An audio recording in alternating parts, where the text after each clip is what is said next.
Hello friends, आज मैं आपके सामने एक नई वीडियो लेकर आया हूँ। Industrial policy 1991। ये एक पॉलिसी थी जो 1991 में लाई गई थी इंडिया के थ्रू। अब मैं आपको एक छोटी सी सिचुएशन बताता हूँ कि इंडिया को ये पॉलिसी लाने की क्यों जरूरत पड़ी। पहले ऑब्जेक्टिव्स तो हम पढ़ लेंगे। ऑब्जेक्टिव से पहले हम एक लाइन से पढ़ते हैं क्या क्या बात थी। ऑब्जेक्टिव्स, इसको लाने का उद्देश्य क्या था? Liberalising the industry from the regulatory devices such as licences and control. Industrial policy के अंदर 1991 के अंदर एलपीजी एक नाम की चीज़ थी, ये उसी का नाम है। बेसिकली हमने इसको बोला इंडस्ट्रियल पॉलिसी। हम इंडस्ट्री की रिस्पेक्ट में बात करेंगे। 1991 की जो पॉलिसी थी वो क्या खास थी, ठीक है। अब इसने क्या बोल रहा है कि लिबरलाइज कर दी पॉलिसी, मतलब कि जो फालतू के प्रोसीजर्स थे उसको कम करा, हैजल फ्री इन्वायरमेंट करा, और जो भी हमारे लाइसेंसेस थे, जो फालतू के लाइसेंस लगते थे हर चीज़ में, उसको कम करा, ठीक है। उसको कंट्रोल में लाया, हल बोला कि बहुत लाइट करा, जिससे कि जो कंट्रीज़ की जो डिफरेंट कंपनीज थी उनको प्रॉब्लम फेस नहीं करनी पड़ती थी। इसके अंदर वो आराम से ले सकते थे लाइसेंस, जिसके अंदर ज़रूरी थी। बाकी बहुत में हटा भी दिया। Enhancing support to small scale sectors. Simple सी बात है, जब इंडस्ट्रियल पॉलिसी जब आई, इसके अंदर जो हमारा स्मॉल स्केल सेक्टर्स था उसको बहुत ज़्यादा प्रमोट किया गया, इंक्रीज़ किया गया competitiveness of the industry for the benefit of the common man. आप सबको पता है कि अगर कंपटीशन होगा तो इनोवेशन होगी, वरना नहीं होगी। अगर आप कोई भी गवर्नमेंट की तैयारी करते हो, या कोई भी एग्ज़ाम हो गया, या मैं बोल रहा हूँ कोई भी सिंपल सा चीज़ ले लो, आपको कोई प्रोडक्ट मिल रहा है, सिर्फ वही प्रोडक्ट मिल रहा है, तो आप क्या सोच सकते हो कि इसमें कुछ एडवांस फीचर्स मिलेंगे, हमें नहीं मिलेंगे। अगर सिर्फ सैमसंग की इंडस्ट्री में होता तो आज के टाइम में भी आपको जो फ़ोन आपको 10-15 हज़ार रुपये में मिलते हैं वो सैमसंग की तरफ से 50-50 हज़ार रुपये में मिलते हैं। ये रियलिटी है। कंपनीज आई, कंपटीशन बढ़ा तो उसने सस्ते में लाने की कोशिश करी, उसने वो करने की कोशिश करी। इससे फ़ायदा किसका हो रहा है? हमारा तो फ़ायदा हो रहा है यार। तो कहने का मतलब यही है, ठीक है। Ensuring running of the public enterprises on business line and दस कटिंग दी लॉसेस। अब देखो, एक होती है जो गवर्नमेंट चलाती है। गवर्नमेंट का सिंपल सा वर्क होता है कि भैया पब्लिक सोशल वेलफेयर के लिए। एक बिजनेस का काम क्या होता है? उसका वन ऑफ द फीचर है कि प्रॉफिट कमाना। गवर्नमेंट ऐसा नहीं सोचती। अब इसमें क्या है, अगर हम सारी कंपनीज को इस बेसिस पर रन करें कि वो सोशल वेलफेयर है, ठीक है, लेकिन वो एट द एंड इकोनॉमी का विकास नहीं कर पाएगी गवर्नमेंट। इसका सिंपल सा कहने का मतलब मेरा ये है कि गवर्नमेंट अकेला एक नेशन का विकास नहीं कर सकती, उसके साथ प्राइवेट, बाहर की कंपनी, सबको मिलकर सहयोग देना पड़ेगा, जब जाके डेवलपमेंट हो सकती है। तो इंडस्ट्रियल पॉलिसी में यही बदला गया। इन दोनों का महत्व बताया गया कि भाई अकेला गवर्नमेंट नहीं कर सकती, ना अकेला प्राइवेट कर सकता, दोनों को मिलकर करना पड़ेगा। Providing more incentives the industrialisation of the backward areas. Simple सी बात है भाई, गवर्नमेंट ये कहती है कि अगर कोई एक ऐसा एरिया है जहाँ पर बेसिक फैसिलिटीज़ अच्छी तरीके से नहीं पहुँची, कोई प्रॉपर एरिया है जो जहाँ पर नहीं फैसिलिटीज़, इतनी अच्छी लाइट ढंग से लाइट चले जाती है, वो प्रॉब्लम है, सब कुछ प्रॉब्लम है, मतलब उधर ज़्यादा लोग भी नहीं रहते, पावर की भी प्रॉब्लम है, थोड़ी वैसी प्रॉब्लम है। अगर उधर कोई कंपनी अपना इंडस्ट्री इस्टेब्लिश करती है तो उसको कुछ बेसिक और बहुत इंपॉर्टेंट रियायतें मिल जाएगी, जिसको इंसेंटिव्स बोल सकते हो आप। इनकम टैक्स में छूट मिल गई, ठीक है। गवर्नमेंट बहुत देती है, मतलब कि और भी छोटी छोटी चीज़ें, सेंट्रल एक्साइज ड्यूटी में छूट होगी, लेकिन सेंट्रल एक्साइज ड्यूटी इसमें नहीं है, इस बार जीएसटी होगी। जीएसटी में भी बहुत हद तक छूट मिल जाती है। ये गवर्नमेंट क्यों करती है सब कुछ? गवर्नमेंट इसलिए करती है कि उनको पता है कि अगर ऐसी जगह पे इंडस्ट्रीज लगेगी तो लोगों का रोज़गार बढ़ेगा, लोगों का रोज़गार बढ़ेगा तो ओवरऑल डेवलपमेंट होगी उस एरिया की, ठीक है। तो इसलिए गवर्नमेंट उनको फ़ायदा पहुंचाती है। Proper utilisation of the human resource. भाई 1991 से पहले ना जो पॉलिसी थी, पॉलिसी क्या थी? 1991 से पहले ह्यूमन रिसोर्स का प्रॉपर यूटिलाइजेशन नहीं होता। अगर मैं बोलूँ कि मैं खुद सोचता हूँ, मैं पढ़ाई करता हूँ पूरे पूरे दिन, तो मुझे ऐसा लगेगा यार मेरे से बेस्ट तो कोई पढ़ाई नहीं करता। लेकिन अगर मैं पूरे वर्ल्ड को देखूँ या अपने दायरे को बढ़ाऊँ ना, तो मुझे पता लगेगा कि मेरे से बड़े बड़े 30 मार्क का बैठे हैं, मैं कुछ नहीं हूँ। क्या बोला मैंने? अब जैसे ही हम दायरा बढ़ाएंगे तो हमें कंपटीशन ज़्यादा फेस करना पड़ेगा। वैसे ही इसमें होता है। इंडिया पहले अपने उसमें नेशन के अंदर ही काम करती थी। अब नेशन के अंदर करती थी तो भाई ह्यूमन रिसोर्स क्या था? कोई मैनेजमेंट, कोई सिस्टम नहीं था। बाहर के देश में बहुत प्रॉपर मैनेजमेंट होता था ह्यूमन रिसोर्स का। उनको सैलरी मिलती थी, तो लेकिन उस हिसाब से वो काम भी लेते थे। इधर ऑल दो गवर्नमेंट को उठाकर अगर प्राइवेट काम करता है कोई बंदा, सैलरी मिलती है लेकिन उस लेवल का काम नहीं हो पाता था। लेकिन कहने का मतलब यही है कि 1991 के बाद इतना सब कुछ होने के बाद कंपटीशन जैसे बढ़ा तो ह्यूमन रिसोर्स का यूटिलाइजेशन भी बढ़ा। Abolish restriction of the foreign direct investment. देखो, मैं ये नहीं कह रहा कि 100% ख़त्म हो गया, बहुत हद तक इसमें रिस्ट्रिक्शन लगाई गई, कुछ पॉलिसीज़ बनाई गई कि भाई इतना इन्वेस्टमेंट कर सकता है डायरेक्ट, इतना नहीं कर सकता, मतलब कि एक प्रॉपर इन्होंने पॉलिसी बनाई। पहले इसकी कोई पॉलिसी नहीं थी, ठीक है। अब 1991 से पहले फॉरेन डायरेक्ट इन्वेस्टमेंट आ ही नहीं सकता था, क्योंकि भाई हमारी पॉलिसी लिबरलाइज नहीं थी इतनी। अब आ सकता है, लेकिन उसमें भी कुछ लिमिटेशंस बना दी, उसमें भी कुछ पॉलिसी बनाई प्रॉपर कि कितने तक आ सकता है, ठीक है। ये सब चीज़ें बताई गई है इसमें। फिर free domestic entrepreneur from the MRTP act. MRTP सब सिंपल एक्ट है, मोनोपोलिस्टिक रिस्ट्रिक्टिव ट्रेड प्रैक्टिसेस। अभी ये कॉम्पिटिशन एक्ट हो गया।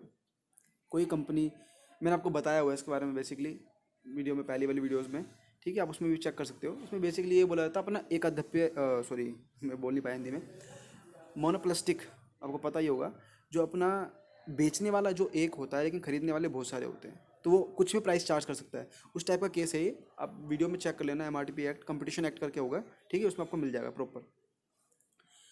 प्रॉब्लम्स, अभी क्या प्रॉब्लम थी भाई 1991 में, वीडियो वो सॉरी वो लाने की ज़रूरत पड़ी उनको, ये पॉलिसी लाने की जरूरत पड़ी। फिजिकल डेफिसिट, गवर्नमेंट की जो एक्सपेंडिचर्स थी, टोटल एक्सपेंडिचर्स बहुत ज़्यादा थी इनकम से, पहली चीज़। BOP डेफिसिट, BOP का मतलब ये होता है, एक दो तरह की चीज़ होती है, एक तो बैलेंस ऑफ ट्रेड, एक होता है balance of payment. Balance of trade का मतलब होता है विजिबल आइटम्स का इम्पोर्ट एक्सपोर्ट, और सर पेमेंट के अंदर बहुत आ जाते हैं। अब करंट अकाउंट, कैपिटल अकाउंट, ये दोनों आते हैं, ठीक है। अब इसके अंदर क्या होता है, BOP डेफिसिट के अंदर जो हम एक्सपोर्ट कर रहे थे वो बहुत कम था, जो जितना हम इंपोर्ट कर रहे थे। और ये एक ऐसी सिचुएशन पड़ गई थी इंडिया के पास 1991 से पहले, कि उसको खाने के लिए ग्रेन्स भी बाहर से इंपोर्ट करने पड़ रहे थे। तो जब ऐसी सिचुएशन किसी कंट्री के पास होती है, वो खाने के लिए भी लाले पड़े हुए इसके बाद, तो आप समझ सकते हो कितनी बड़ी प्रॉब्लम है। मतलब गवर्नमेंट ढंग से काम नहीं कर पा रही थी, एफिशिएंसी काम नहीं कर पा रही थी, गवर्नमेंट के पास बर्डन बहुत था। तो इनको हल्का करने के लिए, सब कुछ करने के लिए LPG पॉलिसी लाई गई, ठीक है। और उसी के अंदर एक छोटा सा पार्ट है इंडस्ट्रियलाइजेशन पॉलिसी, जो कि इंडस्ट्रीज़ के ऊपर बेस करती है, ठीक है। गल्फ क्राइसिस हुआ, गल्फ क्राइसिस के कारण क्या हुआ भैया, तेल के दाम बढ़ गए। Fall in the foreign exchange rate, मैंने बताया कि आपको जो हम एक्सपोर्ट कर रहे हैं वो बहुत कम है जितना इंपोर्ट कर रहे हैं। हम बाहर से लोन ज़्यादा ले रहे थे, लेकिन लोन किसको दे नहीं रहे थे। तो क्या हो रहा था, हम मतलब कि खर्चा ही खर्चा बढ़ रहा था हमारा। तो इससे क्या हुआ, हमारी जो तिजोरी थी, जिसको हम तिजोरी बोलते हैं, सरकार का राज्य खजाना बोलते हैं इसको, उसमें से पैसा जा रहा था। और एक ऐसा टाइम आया कि हमारे पास सिर्फ विद इन अ मंथ का मेरे ख्याल से पैसा बचा हुआ था उसमें अंदर, ठीक है। इन्फ्लेशन आई, इन्फ्लेशन मतलब महंगाई बढ़ी। Poor performance of this public sector undertaking, government की कंपनीज के अंदर जो आपको पता ही होगा कैसा काम होता है, इतना एफिशिएंटली काम नहीं होता। अगर आपने कुछ फॉर्म भरना है तो आपको एक वो काम ज़्यादा देर का नहीं होगा, लेकिन वही एक हफ्ता भी ले जाता है, कभी कभी 2 हफ्ता भी ले जाता है। तो डिपेंड करता है कैसा काम होता है उस डिपार्टमेंट में। तो बहुत पुअर परफॉर्मेंस थी उनकी। मैं बैंक की बात करूँगा, आप कोई और बैंक में जाओगे, सरकारी बैंक में, तो आपको बहुत प्रॉब्लम फेस करनी पड़ेगी। बट अगर आप प्राइवेट बैंक में जाओगे तो वो बंदे आपके पास आ आके करवाएंगे फॉर्म से, ठीक है। तो ये डिफरेंस है कि पब्लिक सेक्टर में और प्राइवेट सेक्टर में, ठीक है। Impacts of new economic policy, अब इससे हुआ क्या, इससे क्या फ़र्क पड़ा बेसिकली, इससे ये फ़र्क पड़ा कि हमारा कंपटीशन बढ़ा। कंपटीशन बढ़ा, मैंने फिर बोला कंपटीशन बढ़ेगा तो इनोवेशन होगी, ठीक है। और इसका फ़ायदा किसको होगा, कॉमन मैन को होगा। रैपिडली चेंजिंग टेक्नोलॉजिकल इन्वायरमेंट, भाई बाहर की कंपनीज जब इंडिया में आएगी तो सिंपल सी बात है, हम इतनी एडवांस नहीं है लेकिन वो एडवांस्ड है। जब वो एडवांस है तो वो अपने साथ टेक्नोलॉजी भी लेकर आएगी, ट्रांसफ़र होगा टेक्नोलॉजीज़ का। तो हमारे को भी एक दिमाग में आएगा कि यार ये कंपनी इस तरह की टेक्नोलॉजी यूज़ करती है, तो जो हमारी कंट्री के अंदर बड़ी बड़ी कंपनी होगी वो भी वो यूज़ करेगी। इससे क्या होगा, ओवरऑल डेवलपमेंट होगा, टेक्नोलॉजीज़ का ट्रांसफ़र होगा, ठीक है, नॉलेज का ट्रांसफ़र होगा। नेसेसिटी फॉर चेंज, चेंज के लिए ये पॉलिसी बहुत ज़रूरी थी, ठीक है। हम कहते हैं किसी बंदे का डेवलपमेंट चाहिए तो उसको ओपन खोल दो, ओपन छोड़ दो, वो माहौल में जाएगा, उसको पता लगेगा अच्छा गलत क्या है, तो वो सीखेगा। तो ये सीखने वाली पॉलिसी थी। Need for developing human resource, human resource एक ये नहीं है कि एक बंदे को सैलरी पर रख लिया, उसकी स्किल्स को कैसे डेवलप करना है, उसको ट्रेनिंग कैसे करना है, उसको मोटिवेशन कैसे देनी है, ओवरऑल डेवलपमेंट कैसे करना है। अगर उसका डेवलपमेंट होगा तो वो अपना 100% देगा कंपनी की ग्रोथ में, ठीक है। और जब, क्योंकि कंपनी में एक बंदा तो होता नहीं काम करने वाला, हज़ारों बंदे होते हैं, 500 बंदे होते हैं, 100 बंदे होते हैं। जब ये सारे मिलके 100% एफिशिएंसी से काम करेंगे तो ओवरऑल ग्रोथ, जो कंपनी का गोल होगा ना, वो आराम से इजीली अचीवेबल होगा। मार्केट ओरिएंटेशन, ठीक है। इसका जो मेन मकसद था ना, ये मार्केट से रिलेटेड था, जो मार्केट में नीड्स लोगों को चाहिए वो प्रोवाइड हो। Loss of budgetary support to public sector, export a matter of survival, more demanding customers, ये 3 पॉइंट्स हो रहे हैं। देखो, export a matter of survival, पहले क्या होता था, कोई इतना सोचता नहीं था। हमारे इंडिया के अंदर एक पॉलिसी नहीं थी कि यार, सोच नहीं थी कि यार हम एक्सपोर्ट भी करें। उनको यही दिमाग में चलता था, भैया इंडिया बहुत बड़ा है, अपना भैया पुणे भेज दिया सामान, इधर भेज दिया, बस इतना ही चलता था सामान। उनका कभी ये नहीं होता था, चाहे बड़े बड़े सड़ जाए वो सामान, बिके नहीं तो ख़राब हो जाए, लेकिन वो एक्सपोर्ट के भी कभी सोचा नहीं कि उन्होंने, क्योंकि हमारी इधर की वो सोच ही नहीं गई कभी इधर तक। लेकिन जब ये पॉलिसी आई तो पता लगा यार, इंपोर्ट एक्सपोर्ट भी कुछ नाम की चीज़ होती है। और आज के टाइम में आपको भी पता होगा, इंपोर्ट एक्सपोर्ट बहुत अच्छा ग्रोथ कर रहा है। ये क्यों कर रहा है? जब लोगों को नॉलेज हो रही है इसके बारे में, तो लोग जा रहे हैं उसके अंदर, तो यही सब कुछ है। Loss of budgetary support to public sector, अब इससे क्या हुआ आपको पता है? गवर्नमेंट अपने जो खर्चे थे ना, उसको पहले बहुत सी जगह में फैला के रखते थे, अब वो थोड़े से कम करके उनको इंसेंटिव्स प्रोवाइड करने में लगा रखे हैं उन्होंने। क्यों लगा रखे हैं? उनको पता है कि कोई अपनी जो इंडिया की कंपनी है वो इतनी एफिशिएंसी नहीं है, इतनी मतलब कि फाइनेंशियल पावरफुल नहीं है, उनको कोई इंसेंटिव्स दे दिया, कुछ बैकवर्ड एरियाज में उनको कोई इंसेंटिव दे दिया, तो ओवरऑल ग्रोथ हो रही है इंडिया की। ठीक है, यही बात करी गई है इसमें। मोर डिमांडिंग कस्टमर, इसमें ये बताया गया है कि कि जो कस्टमर का डिमांड थी ना, वो हमेशा बढ़ती रहती है। आप अगर आज देखोगे कि हर दूसरे महीने को नया फ़ोन आता है, हर दूसरे महीने को नया फ़ोन आ जाता है, एक ही कंपनी का कोई नया मॉडल आ जाता है। आपने 10,000 का खरीदा तो 10,000 में उससे बेस्ट फीचर का भी आ जाता है, 15,000 में उससे बेस्ट फीचर का भी आ जाता है। ये क्या है? ये डेवलप हो रहा है ना सब कुछ, कंपटीशन बढ़ रहा है। उनको भी पता है कि दूसरी कंपनियां भी निकाल रही है, तो हमें मूव करता रहना है आगे। कस्टमर डिमांड करता है, उनकी सप्लाई को पूरी करने के लिए वो डेवलप करते रहते हैं।